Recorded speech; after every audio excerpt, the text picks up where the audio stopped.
Hello मेरे प्यारे students and कैसे हैं। आशा करते हैं सब आप सभी अच्छे होंगे, मस्त होंगे, तंदुरुस्त होंगे और अच्छे से स्टडी कर रहे होंगे। तो चलिए प्यारे बच्चों, आज हम इस वीडियो में आपसे शेयर करने वाले हमारी नींद के बारे में। एक कहानी कविता है जो चैप्टर 9 का है और ये काव्य खंड का है। इसके पहले जितने भी क्वेश्चन आंसर होते हैं सभी क्वेश्चन आंसर आपको हम करा चुके हैं, सॉल्व करा चुके हैं। ऑब्जेक्टिव सब्जेक्टिव सभी क्वेश्चन आंसर के साथ भी आपको करा चुके हैं। बस आपको कुछ ही समय में यानी कि कुछ दिन के बाद आपको हम मॉडल पेपर सॉल्व कराएंगे और इंपॉर्टेंट टॉपिक अभी जितना भी कराएंगे सभी इंपॉर्टेंट टॉपिक होगा। तो आज हम इसमें 25 प्लस क्वेश्चन कराएंगे हमारी नींद से, जो कि बहुत वीवीआई क्वेश्चन है, जो कि आपको एग्जाम में यहाँ से क्वेश्चन देखने को मिलेंगे। तो वीडियो को लास्ट तक जरूर देखिएगा। चैनल पे नहीं तो चैनल को सब्सक्राइब जरूर कर लीजिएगा, वीडियो को लाइक और अपने दोस्त फ्रेंडों के साथ शेयर जरूर कर दीजिएगा। तो चलिए यहाँ से वीडियो को स्टार्ट करते हैं और यहाँ से देखते हैं कि आप कितना बना पाते हैं, कितना सही कर पाते हैं। ठीक है, तो चलिए यहाँ से हम क्वेश्चन लेते हैं। पहला क्वेश्चन ये रहा आपके सामने। पहला क्वेश्चन क्या कहा कि हमारी नींद शिष्य कविता के काव्य संग्रह से ली गई है। मतलब किस काव्य जो है संग्रह से लिया गया है। तो अगर इसकी हम बात करें तो ये दृष्ट में स्पष्टता से लिया गया है, यानी कि ये इधर राइट आंसर हो जाएगा। ठीक है, चलिए क्वेश्चन नंबर देखते हैं दूसरा। क्वेश्चन नंबर दूसरा क्या करा है कि वीरेन डगवान किस दैनिक पात्र के संप्रदाय का सलाहकार है। तो अगर इसकी हम बात करें तो इसका आंसर जो होगा अमर उजाला। क्या होगा? अमर उजाला, यानी कि सी इधर राइट आंसर हो जाएगा। ठीक है, चलिए क्वेश्चन नंबर देखते हैं 3 प्यारे बच्चों। क्वेश्चन नंबर 3 है कि इसी दुनिया में किसकी कृति है। इसी दुनिया में किसकी कृति है। तो ये बात करें तो वीरेन डगवान की है। किसकी है? वीरेन डंगवाल की है, यानी कि इसका डी इधर राइट आंसर हो जाएगा। चलिए क्वेश्चन नंबर देखते हैं 4। क्वेश्चन नंबर 4 क्या करा है कि कविता में देवी जागरण कहाँ है। कविता में देवी जागरण कहाँ है। तो ये कस्बे में है। कहाँ पे है? कस्बे में है, यानी कि डी इधर राइट आंसर हो जाएगा। चलिए क्वेश्चन नंबर 5 देखते हैं प्यारे बच्चों। क्वेश्चन नंबर 5 की कविता में किसका जीवन क्रम पूरा का उल्लेखित है। तो कविता में किसके जीवन का क्रम जो है पूरा उल्लेखित किया गया है प्यारे बच्चों। तो इसकी बात करें तो ये मक्खी का है। क्या है? मक्खी का, यानी कि डी इधर राइट आंसर हो जाएगा। चलिए क्वेश्चन नंबर देखते हैं 6। क्वेश्चन नंबर 6 क्या है कि हमारी नींद के रचयिता कौन है। हमारी नींद के रचयिता कौन है। तो हमारी नींद के जो रचयिता है वीर कुंवर है, नहीं सॉरी, इसके जो रचयिता है वीरेन डगवान है। कौन है? वीरेन डगवाल है, यानी कि बी इधर राइट आंसर हो जाएगा। कितना हो जाएगा? बी इधर राइट आंसर हो जाएगा। चलिए क्वेश्चन नंबर देखते हैं 7। क्वेश्चन नंबर 7 क्या करा है कि वीरेन डगवान किस विचारधारा के कवि है। वीरेन डगवान जो है ये किस विचारधारा के, तो ये है जनवाद विचारधारा के कवि है, यानी कि ए इधर राइट आंसर हो जाएगा। चलिए क्वेश्चन नंबर देखते हैं 8 प्यारे बच्चों। क्वेश्चन नंबर 8 क्या करा है कि हमारी नींद में नींद किसका प्रतीक है। हमारी नींद में नींद ये प्रतीक किसका दिया गया है। तो प्यारे बच्चों अगर बात करें तो नींद में नींद ये प्रतीक है आलस का है। किसका है? आलस का, यानी कि बी द राइट आंसर हो जाएगा। चलिए क्वेश्चन नंबर देखते हैं 9। क्वेश्चन नंबर 9 के दृश्य में श्रेष्ठा पुस्तक पर वीरेन डंगवाल को कौन सा पुस्तक प्राप्त हुआ था। कौन सा पुस्तक प्राप्त हुआ था? ये पुस्तक हुआ था ज्ञानपीठ का। किसका पुस्तक? ज्ञानपीठ का, यानी कि ए द राइट आंसर हो जाएगा। चलिए क्वेश्चन नंबर देखते हैं 10।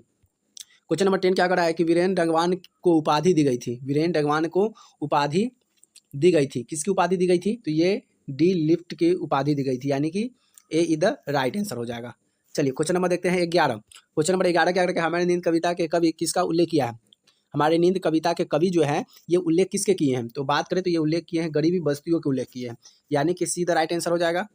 चलिए क्वेश्चन नंबर देखते हैं 12। क्वेश्चन नंबर 12 क्या करा है कि कवि हमें क्या सलाह देता है। कवि जो है हमें सलाह तो देता है, लेकिन हमें सलाह क्या देता है। तो कवि जो है हमें सलाह देता है कि नींद से जागने की। सब बहुत हो गया, अब नींद से जागो, यानी नींद से जागने की सलाह देती है। चलिए क्वेश्चन नंबर 13 क्या करा है देखते हैं उसको कि अत्याचारी का शाब्दिक अर्थ है। अत्याचारी का शाब्दिक अर्थ क्या होगा। तो अत्याचारी का जो शाब्दिक अर्थ होता है वो अन्याय होगा। किसी के प्रति अत्याचार करना यानी उस किसी को अन्याय करना, यानी कि ए द राइट आंसर हो जाएगा। क्वेश्चन नंबर 14 है कि देवी जागरण कौन सा कारक है। देवी जागरण में कारक तो है, लेकिन ये कारक कौन सा कारक है। तो ये कारक हो जाएगा कर्ता कारक होगा। क्या हो जाएगा? कर्ता कारक, यानी कि बी द राइट आंसर हो जाएगा। चलिए क्वेश्चन नंबर 15 देखते क्या करता है कि झगड़ा फसाद कौन सा समाज है। झगड़ा फसाद एक तरह का समास है, लेकिन ये समास कौन सा है। तो ये समाज है दृढ़ समास है। कौन सा समास है? दृढ़ समास, यानी कि सी द राइट आंसर हो जाएगा। चलिए क्वेश्चन नंबर देखते हैं 16। क्वेश्चन नंबर 16 क्या करा है कि जब हम नींद में होते हैं तब किसकी जीवन चक्र पूरा हो जाता है। जब हम नींद में रहते हैं तो किसकी जीवन चक्र पूरा हो जाता है। तो ये मक्खी का होता है। किसका होता है? मक्खी का, यानी कि सी द राइट आंसर हो जाएगा। चलिए पहले बच्चों देखते हैं 17 नंबर क्वेश्चन। क्वेश्चन नंबर 17 क्या करा है कि वीरेन डगवान की प्रारंभिक शिक्षा कहाँ से हुई थी। वीरेन डगवान की जो शुरुआत की जो शिक्षा था ये कहाँ से इनको मिला था। तो ये मुजफ्फरनगर में भी, सहारनपुर, कानपुर, ये सभी में इनको मिला था, यानी कि बी द राइट आंसर हो जाएगा। चलिए क्वेश्चन नंबर देखते हैं 18। क्वेश्चन नंबर 18 क्या करा है कि उन्होंने किस विश्वविद्यालय में एमए की डिग्री प्राप्त की थी। ये जो एमए की डिग्री जो प्राप्त किए थे, ये एमए की डिग्री कहाँ से प्राप्त किए थे। तो अगर इनकी बात करें तो ये इलाहाबाद, कहाँ से किए थे? इलाहाबाद विश्वविद्यालय से ये डिग्री प्राप्त किए थे, यानी कि बी द राइट आंसर हो जाएगा। चलिए क्वेश्चन नंबर देखते हैं 19। क्वेश्चन नंबर 19 क्या करा है कि दो आगजनी और बमबारी किसका चित्रण हुआ है। दंगे आगजनी और बमबारी, ये चित्रण किसका हुआ है? तो ये सामाजिक व्यवस्था का हुआ है, यानी कि ए इधर राइट आंसर हो जाएगा।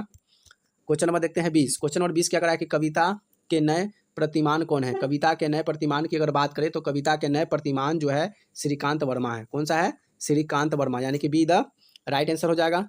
चलिए क्वेश्चन नंबर देखते हैं 21। क्वेश्चन नंबर 21 क्या है कि टेकरी गढ़वाल कहाँ का अवस्थित है? तो है टिहरी गढ़वाल जो है ये कहाँ पर स्थित है? तो पहले बात करें तो ये उत्तराखंड में है। कहाँ पे है? उत्तराखंड में, यानी कि डी द राइट आंसर हो जाएगा। चलिए क्वेश्चन नंबर देखते हैं 22। क्वेश्चन नंबर 22 क्या करा है कि वीरेंद्र डंगवाल, क्या है कि वीरेंद्र डंगवाल का जन्म कब हुआ था? तो वीरेंद्र डंगवाल का जो जन्म हुआ था 5 अगस्त 1947 को हुआ था। कब हुआ था? 5 अगस्त 1947 को, यानी कि ए इधर राइट आंसर हो जाएगा। चलिए क्वेश्चन नंबर देखते हैं 23। क्वेश्चन नंबर 23 क्या करा है कि वीरेंद्र डंगवाल का जन्म कहाँ हुआ था? तो प्यारे बच्चों इसकी बात करें, वीरेंद्र डंगवाल का जन्म की बात करें तो इनका जन्म जो हुआ था आसनसोल पश्चिम बंगाल। कहाँ हुआ था? आसनसोल पश्चिम बंगाल में हुआ था, यानी कि सी द राइट आंसर हो जाएगा। क्वेश्चन नंबर देखते हैं 24। वीरेंद्र डंगवाल का काव्य संग्रह है। वीरेंद्र डंगवाल का काव्य संग्रह क्या है प्यारे बच्चों? तो इसकी हम बात करें तो इस दुनिया में, क्या है? इस दुनिया में, यानी कि बी द राइट आंसर हो जाएगा। चलिए क्वेश्चन नंबर 25। क्वेश्चन नंबर 25 क्या करा है कि गरीब बस्तियों में क्या हुआ? गरीब बस्तियों में क्या होता है? तो गरीब बस्तियों में अगर हम बात करें तो गरीब बस्तियों में धमाके की देवी जागरण होती है। क्या होती है? धमाके की देवी जागरण होती है। अगला हम बात करते हैं 26 नंबर क्वेश्चन, इसके बाद हम लास्ट क्वेश्चन लेंगे। 26 नंबर क्वेश्चन क्या कहता है कि वीरेंद्र डंगवाल को किस कृति के लिए साहित्य अकादमी पुरस्कार मिला है? तो वीरेंद्र डंगवाल को जो किस कृति के लिए साहित्य अकादमी पुरस्कार मिला है प्यारे बच्चों? तो अगर इसकी हम बात करें तो दुष्ट चक्र की तृष्णा, यानी कि बी इधर राइट आंसर हो जाएगा। चलिए और आखिरी और लास्ट क्वेश्चन ये रहा आपके सामने कि परदेश की विद्या पढ़ने की परिणाम क्या हुआ? परदेश की विद्या यानी कि ज्ञान प्राप्त करने से क्या प्राप्त हुआ? तो बताइए इसका आंसर क्या होगा? क्या उनकी बुद्धि भारतीय हो गई? क्या उनकी बुद्धि विदेशी हो गई? क्या उनकी बुद्धि आध्यात्मिक हो गई? या इसमें से सभी हो? इसमें से आंसर क्या होगा आपका? इसका आंसर जो है आपको कमेंट बॉक्स में बताना है कि इसका आंसर क्या होगा। और वीडियो अच्छी लगे तो वीडियो को लाइक शेयर जरूर करना है, और अभी तक चैनल को सब्सक्राइब नहीं किया तो प्लीज चैनल को सब्सक्राइब जरूर कर लीजिए, क्योंकि 9th 10th और 11th 12th का आपके जितने भी क्वेश्चन आंसर सभी होते हैं